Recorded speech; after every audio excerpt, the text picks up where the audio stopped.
Good morning, everybody. I'm Howard Bender. Welcome to Week 16 Sunday.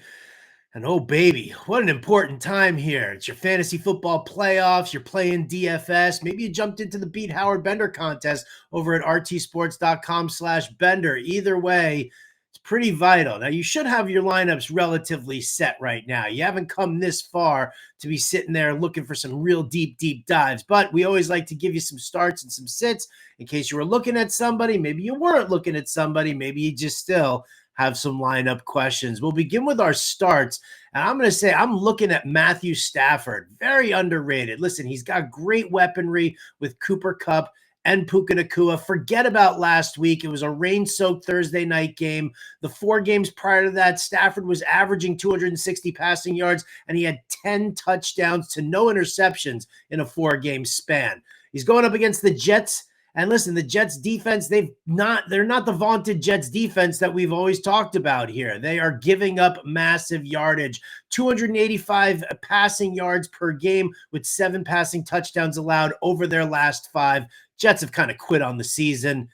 So Stafford definitely in play here. And don't worry about Cooper Kupp. He's not putting up another 0 again.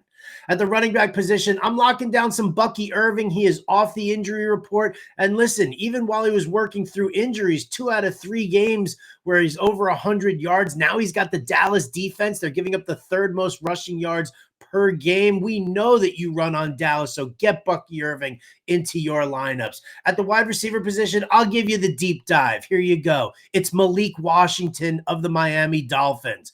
Tyreek Hill is banged up. He is expected to play, but he's dealing with that wrist injury. Jalen Waddle, doubtful.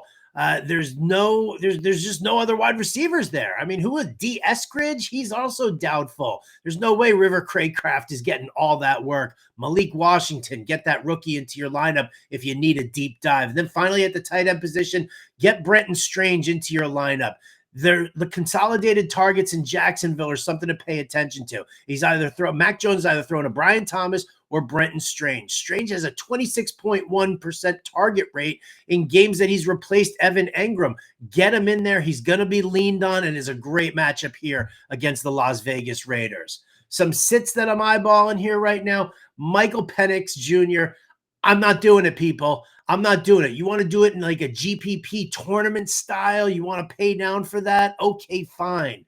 But we don't know anything really about how this rookie is going to fare. And while you might say that the Giants defense stinks on ice, which it does, still Penix is a newbie. And we know that what Atlanta could end up doing is just running hard with Bijan Robinson and splashing some Tyler Algier in there. I'm not buying into the Penix situation. Sam Darnold, another QB I am kind of wavering away from here. I'm looking more like Matthew Stafford than Sam Darnold. Let's face it. I'm looking at if Minnesota is so good, right? 11-2. They're a powerhouse. They're playing their best football right now. They're going to Seattle. They're playing in the rain. And why are they only a 3-point favorite? We know that they're better than Seattle.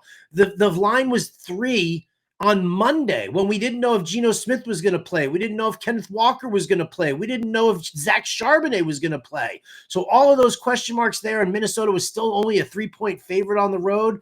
Something stinks in Denmark or Seattle for that matter. So I'm sitting Sam Darnold this week. Tony Pollard, fool me once, shame on you. Fool me twice, shame on me. He didn't practice at all this week. They listed him as questionable. He is expected to play. I think I'm sneaking Tajay Spears into some GPP tournament lineups here, and I am not using Tony Pollard today. Against Indianapolis, Grover Stewart, DeForest Buckner on that defensive line, no thank you.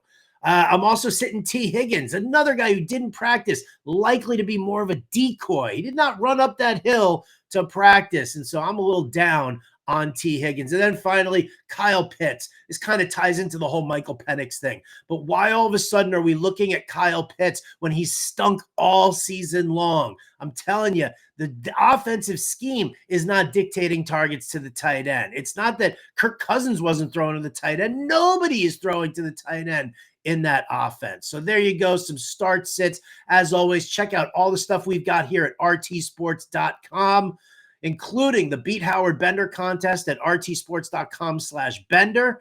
And I've got some pick 'em picks splashed all over the site and right here on the RT Sports YouTube page. I'm Howard Bender. Good luck to you in week 16.